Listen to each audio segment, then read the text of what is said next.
Décision Plus est au service des investisseurs boursiers depuis 1987, au tout début de l'autonomie boursière. Notre logiciel de graphique Market Vision Plus et notre logiciel de code dynamique Trader Plus en ont fait sa renommée. Nous sommes encore ici parce que nous évoluons sans cesse et que nous servons bien nos clients. Découvrez nos produits et services spécialement conçus pour l'investisseur actif et autonome dans la boutique Décision Plus. Le logiciel de graphique Market Vision Plus est en français. C'est le logiciel le plus utilisé par les investisseurs de chez nous. C'est lui que vous voyez dans le feu de l'action. Trouvez, classez et analysez plus facilement avec cet outil sans pareil pour suivre la bourse et prendre les meilleures décisions. Gardez vos titres à l'œil avec Market Vision Plus. Consultez la boutique Décision Plus pour en faire l'essai pendant 10 jours sans aucun frais, c'est garanti. Laissez-nous vous guider pour analyser la bourse et prendre vos décisions. Les analystes de Guru.tv feront tout le travail pour vous. De minute en minute, nous classons les titres selon leur situation technique. Nous révélons les signaux d'achat et de vente. Nous publions des recherches poussées et nous prodiguons des conseils en temps réel. Ça commence avant l'ouverture et ça se poursuit jusqu'à la fermeture des bourses. Profitez de chaque cycle boursier avec Guru.tv. Trader Plus, l'instrument du day trader. 50 cotes qui clignotent en même temps. Autant de listes que vous voulez. Graphiques à la seconde. De 3 à 30 graphiques. Des alarmes à volonté. Des listes de cotes préparées. Des modèles graphiques préparés. Prêts à faire feu. Achetez, vendez avec Trader Plus.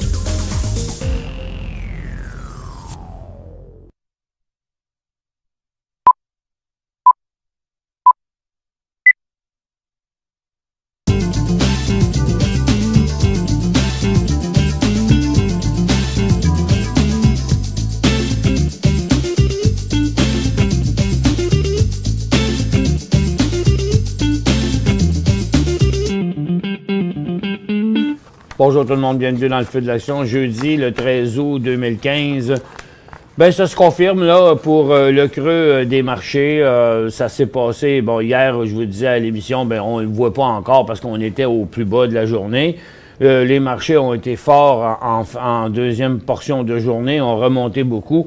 Et aujourd'hui, là, sur la plupart des marchés, là, on voit le point de stabilité qui n'est pas sur le creux vraiment qu'on a atteint, là, où on avait atteint la ligne supérieure de la ligne de la tendance baissière, la ligne inférieure plutôt de la tendance baissière. Et puis, on est remonté, mais on est en train de se stabiliser là. On est entre deux cycles maintenant sur les marchés. On commence par le dollar américain qui avait inversé sa tendance, puis regardez, est revenu comme le marché à la hauteur de son support.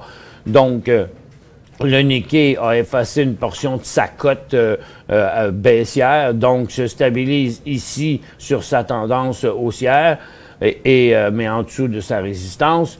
Le marché chinois, lui, ne montre pas tant que ça de positif, là. À peine, on peut dire que c'est un creux dans son cas à lui, là.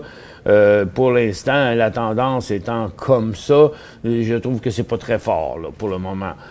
Sur Londres, en ligne avec la formation en triangle, on semble bien vouloir établir le nouveau creux ici. Donc, ça pourrait créer du rebond pour se rendre à la ligne de tendance. Mais là, de toute évidence, on est en train de faire un rebond, mais qui n'a pas beaucoup de potentiel. Donc, on va s'engouffrer probablement dans les prochains jours dans cette formation-là. Du côté du SP500, vous voyez, c'est à peu près la même chose. Donc, il faut comme oublier cette cote-là, parce que l'ensemble est ici. Fait que là, on va rester stable là-dedans. Le Dow Jones, c'est du pareil au même. On oublie celle-là et on reste dans une formation triangulaire neutre et on voit là, que les acheteurs et les vendeurs là, se sont stabilisés à ce niveau-là. Si on regarde l'indice lui-même sur Nasdaq, là, c'est ici aux alentours de plus ou moins 50-50. Sur le Dow Jones, c'est 17 400.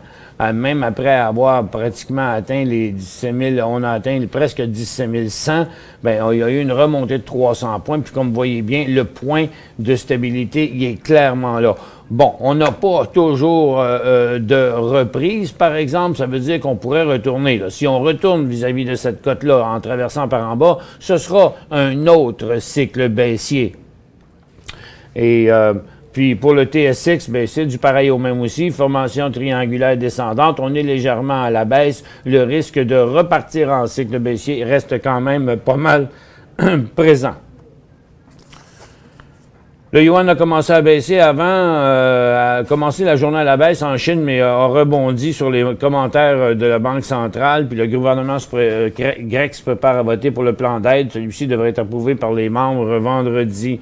Du côté des nouvelles aujourd'hui, Cisco System 56 à 59 était en hausse pas mal plus, mais par rapport à son bas d'hier, c'est une hausse assez formidable.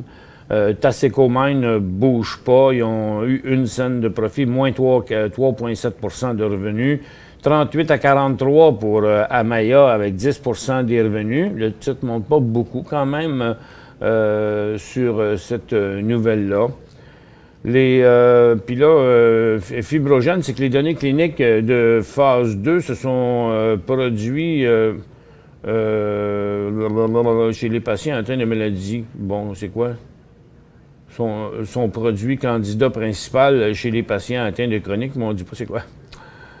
Mais il ne se passe pas grand-chose. Quand même, une belle formation sur Fibrogène a résisté à la volatilité des marchés ici, n'a pas fait cette cote-là comme bien d'autres. Là. Donc, ça reste quand même assez solide, intéressant pour les prochaines semaines. La demande de l'or est à son niveau le plus faible en 6 ans au deuxième trimestre. Un autre signe du ralentissement de l'économie chez les plus gros acheteurs du monde, de la Chine et de l'Inde. Donc, c'est probablement la fin de ce cycle haussier-là maintenant sur l'or, malgré que les titres ont continué à monter un peu aujourd'hui. C'est un peu incohérent, mais pour moi, c'est une interruption du cycle haussier aussi. On va regarder ça là, avec la correction ici, là, perte de presque toute la cote d'hier. Ça commence à sentir le sommet, puis c'est assez normal avec une hausse de ce pourcentage-là, et c'est en ligne avec la tendance baissière. Donc, pour le moment, là, on pourrait dire que c'est la fin du cycle du secteur aurifère. Et puis, Sprint qui a obtenu un investissement supplémentaire de SoftBank du Japon, qui a acheté 22 900 000 actions d'une valeur de 87 millions. Oups, ce qui est Sprint. Je ne l'ai pas. C'est S. Sprint de Nextel. Oui, ben c'est ça, il était là. OK, du côté canadien, Knight Therapeutics, ça bouge pas trop. C'est quand même une belle formation neutre ici aussi. Ses résultats financiers, moins 1 cent à plus 9 cents. Bankers, 3 cents à 5 cents. Le titre est en baisse quand même. Et Pacific Rubial, c'est une bonne correction avec moins 45 cents à moins 72 cents. Element Financial de 24 cents à 18 cents, même si le titre est en hausse. 31 à 27 pour Great Canadian Gaming, qui lui baisse de 10,57 % aujourd'hui. Ouf, tombé directement en dessous du support du mois de février. Et Guest Logic menace un support aussi très important. On n'a pas de résultat. On revient.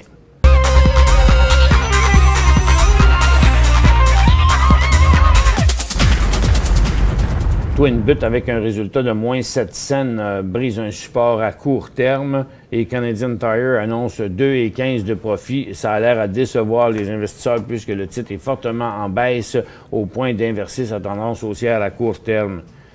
Agnico Eagle se corrige aujourd'hui, envisage de trouver un partenaire et cherche des mesures prudentes, non dilutives pour vendre leurs actions afin de financer des projets.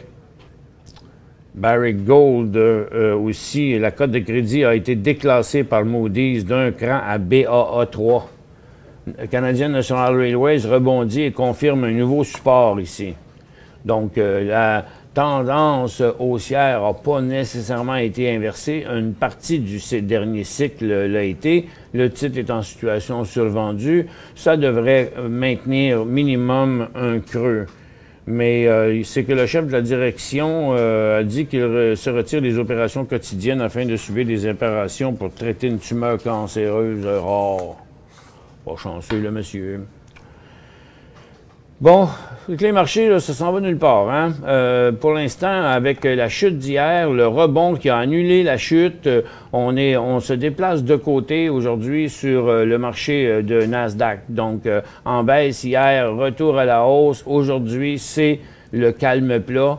Sur le Dow Jones, on a la même situation, ça a chuté, c'est remonté, et puis on n'arrive pas à passer cette résistance-là. Donc la possibilité de retour vers le bas d'hier demeure présente. Et au TSX, on n'a pas tout regagné la perte hier, on a regagné une partie. On est en baisse aujourd'hui, et pour l'instant, on se déplace de côté aussi. Donc le prochain mouvement va en dire long sur les marchés. Les ressources... Le gaz a chuté à 10h30 pour se stabiliser et ne pas rebondir. Le pétrole chute depuis ce matin. L'argent chutait et est remonté, mais est encore négatif. L'or chutait et n'est pas remonté beaucoup. Donc, du côté des ressources, là, dans le secteur énergie, continuité du cycle baissier pour une USO, même on pourrait dire le début d'un nouveau petit cycle. Le gaz se corrige fortement à partir de sa résistance, et tout ça, ben, ça a pour effet de tester le support là, ici du côté des titres d'énergie. Donc on pourrait voir arriver ce que je vous disais hier, on aura le signal quand même plusieurs titres décrocheront de leur support. Ben, il y en a beaucoup qui sont sur le bord, comme Precision Drilling, McMullen, Paramount traverse présentement son support. Il y aurait aussi Savannah plus tard, Suncor, Bonterra qui est à côté, c'est limite là, sur les pétrolières. Canadian Natural Resources est déjà en cycle baissier. Donc, et Payson est en cycle baissier. Imperial Oil pourrait traverser en cycle baissier. Donc, c'est à surveiller, là, beaucoup de pression. Là. Regardez Trinidad qui décroche et d'autres comme Meg Energy qui testent ce support-là encore une troisième fois. 42,35 le pétrole présentement. Du côté des secteurs sur le TSX, comme vous voyez, le secteur énergie, c'est pas solide, ça chute et on met de la pression à la baisse. On pourrait faire une autre cycle baissier au cours de la journée. Les mines sont à côté sur les matériaux, c'est-à-dire, sont à côté sur le bas de la journée. Les mines sont à côté sur le bas de la journée, et ainsi que les aurifères ont tous le même scénario. Et dans le moment, il n'y a aucune poussée de la part des acheteurs. La consommation discrétionnaire, c'est super plate. Ça a été en hausse, en baisse, et ça fait plus rien. Tandis que la consommation de base, elle, est en forte hausse, a même enclenché un cycle haussier dans les dernières minutes. Les titres financiers, eux autres, qui ont parti en hausse, sont maintenant très faibles, en menaçant de rechuter encore. Les industriels se tiennent en haut ici à cause des compagnies ferroviaires.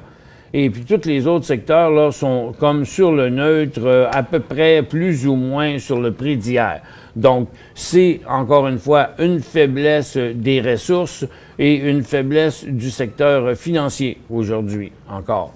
Avec moins 59 sur le TSX, maintenant on a sur le marché du Dow Jones une légère baisse, tandis qu'on a une légère hausse sur Nasdaq, mais toujours pas de direction de ce côté-là. Oh, tiens, j'ai des courriels ici, je vais me mettre un petit peu à jour. J'ai Rénal qui dit « Bonjour Michel, ma question concerne les moyennes mobiles et ce qui m'embête, c'est quoi l'idée de l'ajustement 20 jours, 50 jours? » Votre question a été un peu imprécise quand vous parlez d'ajustement 20 jours, 50 jours. Une moyenne mobile de 20 jours, c'est une moyenne mobile à plus court terme. Une moyenne mobile de 50 jours, c'est une moyenne mobile à plus long terme. L'idée, c'est que on est censé voir que le titre change de direction lorsque les deux lignes commencent à se rapprocher. Je comprends pas trop votre question. Peux-tu analyser MSD? C'est Marc-André, MSSD. Ah, il est beau, hein? Je ne le connaissais pas. Moseda Technologies, ça a décollé ça dernièrement sur des bons volumes. Là, pendant sa phase neutre, ici, on voit le volume en diminution. Le titre est proche de traverser une nouvelle résistance. Puis techniquement, à 17 cents, il y aurait un signal technique d'un nouveau cycle haussier. Pour joindre Michel Carignan et son équipe par courriel, écrivez à michelcarignan@decisionplus.com. 5 bonnes raisons de gérer vos investissements avec Banque Nationale Courtage Direct. Des frais de commission fixes à 9,95 en tout temps pour tous les clients et à partir de seulement 6,95 si vous êtes un investisseur actif. Aucun frais d'administration annuel si vous détenez plus de 20 000 $ dans vos comptes. La possibilité d'ouvrir des comptes enregistrés en devise américaine. Des outils performants afin de faciliter vos prises de décision. Un service à la clientèle primé et un niveau de satisfaction parmi les plus élevés de l'industrie. Pour en savoir plus, visitez le bncd.ca ou appelez-nous dès maintenant. Décision Plus est au service des investisseurs boursiers depuis 1987, au tout début de l'autonomie boursière. Notre logiciel de graphique Market Vision Plus et notre logiciel de code dynamique Trader Plus en ont fait sa renommée. Nous sommes encore ici parce que nous évoluons sans cesse et que nous servons bien nos clients. Découvrez nos produits et services spécialement conçus pour l'investisseur actif et autonome dans la boutique Décision Plus.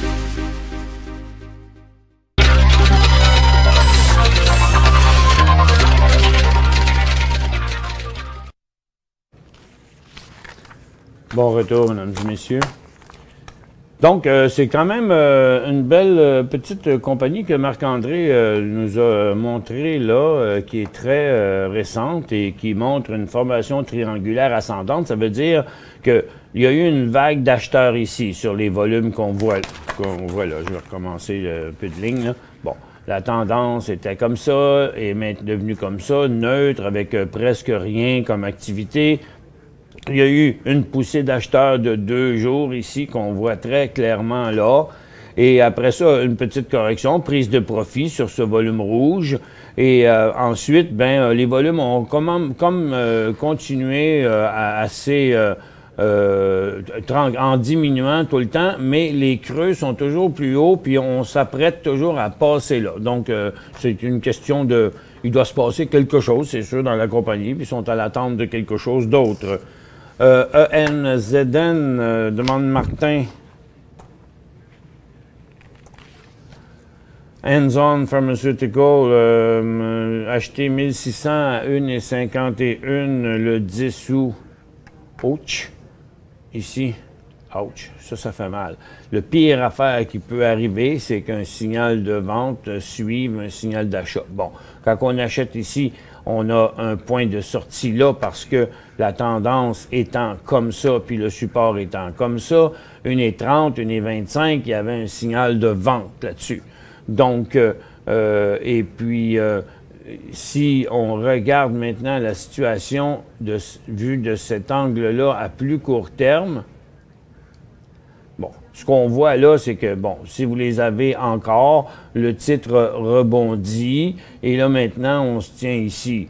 Donc, si on retournait vers les 1,15 $, ce serait pas vraiment positif. Donc, on peut espérer que ça, c'est son nouveau creux, puis que le titre va revenir. Je ne sais pas qu'est-ce qui s'est passé, mais c'est certain qu'il y a eu quelque chose qui a pas plu aux investisseurs. Le titre a souvent fait ça dans le passé, mais là, en le faisant, il a traversé carrément sa tendance haussière, son support. Et là, au prix actuel, vous voyez, ce qui est important, c'est qu'il a été remonté au prix des autres supports où les vendeurs avaient arrêté de vendre la dernière fois. Donc, c'est pour ça que je vous dis, si vous l'avez encore, là, on conserve, mais en retournant vers une 1,15, ce serait assez négatif. Ça montrerait une accélération des vendeurs à nouveau. ATMN. ATNM, c'est bien ça, le symbole. ATNM. Ah, ben là aussi. Actinium Pharmaceutical.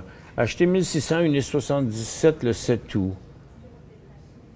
7 août. Le 7 août, juste là. Ouf, OK.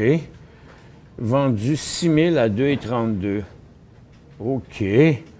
Puis là, il vaut 2,22. Il faut regarder ça de cette longueur-là. Avec le graphique en 15 minutes, c'est assez évident. Vous avez payé ça 1,77. Puis regardez, la tendance est facile à identifier. Le support principal, je dirais, est à 2,10. Donc, moi, je mettrais un stop, comme vous êtes déjà à profit, je mettrais un stop à profit en haut de votre prix payé, comme à 2 et quelque part dans le coin de 2,5, là, pour pas être trop borderline. Mais la situation survendue actuelle nous laisse penser qu'il va bientôt repartir encore pour un autre cycle haussier. Là. Tant que tu sais, une tendance demeure une tendance tant qu'elle n'a pas changé de tendance. Et donc, moi, je conserverais ça, je mettrais un stop.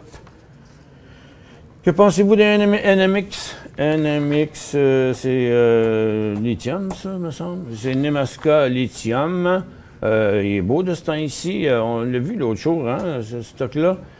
Puis là, ben, il vient de connaître un bon cycle haussier sur une bonne période de volume. Là, il y a eu une petite correction. Pour l'instant, il n'y a rien qui est inversé là-dedans. La tendance demeure toujours valide. Il y aurait inversement à 20 cents. Est-ce un point d'entrée? Bien, plus maintenant. C'est vrai que votre lettre date de 3 jours, mais même il y a 3 jours, il était rendu trop cher. Là, laissez-le se stabiliser. Regardez où est-ce qu'il est. Il est stoppé, là, à une résistance très importante. Donc, il deviendra un super beau signal d'achat lorsqu'il se sera stabilisé. Ici, je vais tracer la ligne comme ça sur le graphique à long terme. Puis, je vais le mettre en quotidien maintenant. Vous allez mieux voir cette situation-là, ici, qui, n'oubliez pas, qui correspond à 2014 et 2015. Ah non, c'est pas ça, pantoute. Bon, ça, puis je vais recliquer sur le graphique quotidien. Donc, vous voyez, mes lignes, là, ils sont là. Donc, au-dessus de ça, ici, à 26 puis 27 cents, ce serait le début d'un nouveau cycle haussier.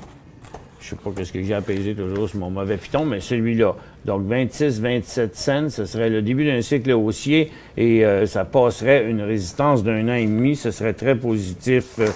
Y a-t-il un bêta pro sur la valeur du lithium? Non, je ne crois pas. Hein? Il n'y a pas de... Hein? Je pense pas. J'en connais pas, en tout cas. Bon. Maintenant, on va sur la tablette. Quel titre acheter dans l'or? Lisa dit, ben là, pas aujourd'hui. Là. On n'achète plus de titres dans l'or. Le cycle est fini.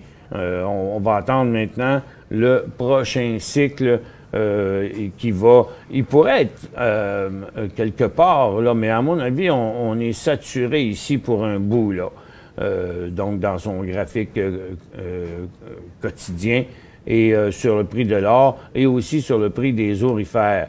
Donc maintenant, on a atteint à 2 reprises ce sommet-là, puis là, vous voyez, on a une pression ici à la baisse qui est exactement sur le support et sur la ligne de tendance. Donc, pour l'instant, là, ce ne serait pas le temps, parce que les risques de décrocher de ce cycle-là sont bien présents. Ça va sûrement prendre une couple de jours avant qu'on voit arriver un autre signal de ce côté-là.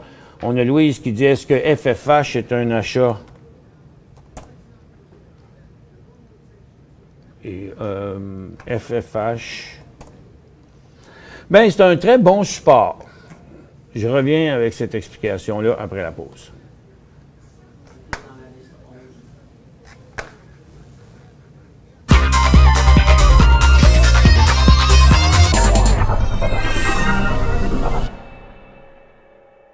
Cinq bonnes raisons de gérer vos investissements avec Banque Nationale Courtage Direct. Des frais de commission fixes à 9,95 en tout temps pour tous les clients et à partir de seulement 6,95 si vous êtes un investisseur actif. Aucun frais d'administration annuel si vous détenez plus de 20 000 $ dans vos comptes. La possibilité d'ouvrir des comptes enregistrés en devise américaine. Des outils performants afin de faciliter vos prises de décision. Un service à la clientèle primé et un niveau de satisfaction parmi les plus élevés de l'industrie. Pour en savoir plus, visitez le bncd.ca ou appelez-nous dès maintenant. Laissez-nous vous guider pour analyser la bourse et prendre vos décisions. Les analystes de Guru.tv feront tout le travail pour vous.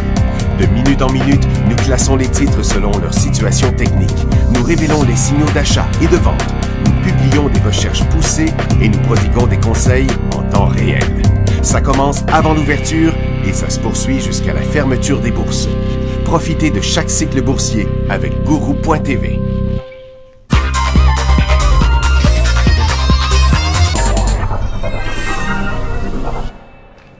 Bon, retour, mesdames et messieurs. On revient sur la question de Louise qui demande est-ce que FFH est un bon point d'achat? Bien, regardez ici où se trouve Fairfax présentement.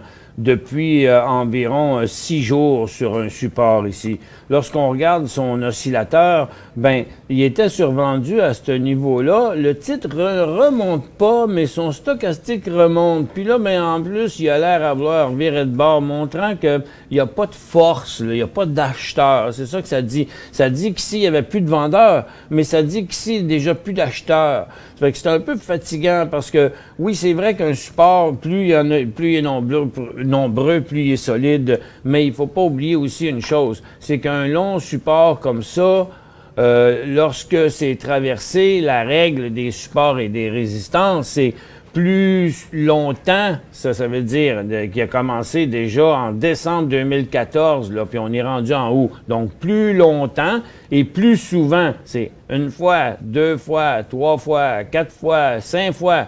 Plus longtemps et plus souvent un support est testé, plus loin que ça va aller quand il va passer à travers. La logique en dehors de ça, c'est que, à propos de ça, c'est que comme les vendeurs ont arrêté de vendre à chaque fois là, c'est qu'ils ont supporté le titre, vous comprenez? Mais si on se met à vendre, ça veut dire qu'à la place où on vendait plus, là, maintenant, on se remettrait à vendre. On se mettrait à vendre à moins cher qu'on vendait avant. Ça veut dire que la confiance est inversée. Ça fait que c'est pour ça que c'est à haut risque présentement, surtout dans les conditions de marché où on est. Surtout avec les services financiers aussi qui en arrachent. Ça fait que je trouve ça un peu risqué. Quoi qu'il en soit, c'est un point propice pour un autre rebond. Il l'a fait bien des fois, il peut le refaire encore. Mais je suggère fortement que si vous embarquez dans une position là-dessus, c'est qu'à 600$, vous mettez un point de sortie. Un stop là-dessus. Ça fait pas trop de pattes, ce stock-là. Là. Fait que je mettrais ça à 600, à 595, genre, si vous voulez tenter un upswing par en haut. Mais c'est parce que s'il décroche par en bas, ça risque d'être abrupt à cause de sa situation technique actuelle. Est-ce un achat pour Yamana? Pas maintenant, parce que là, les titres aurifères ont trop monté. Regardez, Yamana vient d'annuler sa cote d'hier, ou presque, parce qu'en fait, non, elle est partie d'ici. Oui, elle est annulée. Tu sais, regarde, hier, la veille, il avait fermé là, mais hier, il a ouvert là. Il a fait ça, hier, il a fait ça. Aujourd'hui, la cote est annulée. On est à cheval sur la ligne de tendance, comme les autres titres aurifères. Ça fait qu'il faut faire attention dans le moment, parce que même une reprise à la hausse a juste un potentiel de 2,85, parce que lorsqu'on a annulé totalement un cycle, ça veut dire que les acheteurs qui sont rentrés, ici sont sortis. C'est ça que ça veut dire. Donc, c'est l'annulation du dernier cycle. Donc, maintenant, à cause que le cycle a fait l'aller-retour complet, on se ramasse dans une tendance neutre et non pas dans une tendance haussière. Ça fait qu'à la hausse, le potentiel est juste de 20 cents sur 3$. L'inverse de BIS sur Nasdaq. M'en poser des bonnes. M'en poser des bonnes, c'est sûr. BIS, on va regarder c'est quoi premièrement. C'est le ProShare Biotech 3 fois Bear. OK, bon, là, vous cherchez le bull. Êtes-vous capable de me trouver ça, les gars? C'est BIB. DIB? BIB? C'est pas BIS, c'est BIB. Pour bullish, OK. Bon. Donc, BIB. C'est c'est lui qui va à l'inverse de BIS. Point d'entrée pour GDI. GDI. Et la barre de questions, ça va vite. Hein? Les gens, il faut qu'ils se dépêchent à écrire leurs questions s'ils veulent être, répondus. C'est pour ça que les questions, on s'en fâche pas des fleurs du tapis. Ici, à dire trop des patentes. Salut, comment ça va tout le monde? GDI, Integrated Facilities Service. C'est à Toronto, ça? Ben oui. Je sais pas qu'est-ce que c'est. On les a reçus en entrevue, ils font des services de nettoyage pour les immeubles. Ils font des services de nettoyage pour les immeubles. Chris dit qu'on les a reçus en entrevue. Ils sont quand même dans une zone assez importante, là. Pour l'instant, point d'entrée, bien, en fait, le point d'entrée il a déjà eu lieu, là, mais ça n'a pas donné suite. Mais ce qui s'est passé, c'est que, si vous regardez bien ici, là, ça s'est passé sur pas de volume. Fait que c'est pour ça que c'était pas crédible. Donc, le prochain point d'entrée serait dans les alentours de 22,10 22,15 mais avec un volume minimum de 200-300 000 actions transigées. KDX. Bon, Klondex Mine rendu à sa résistance, KDX est-il une bonne option? Bien là, pour l'instant, comme les autres, pas comme les autres, mais lui, il est à son top. Il y a une multiple résistance. 1, 2, 3, 4, 5 fois testé là.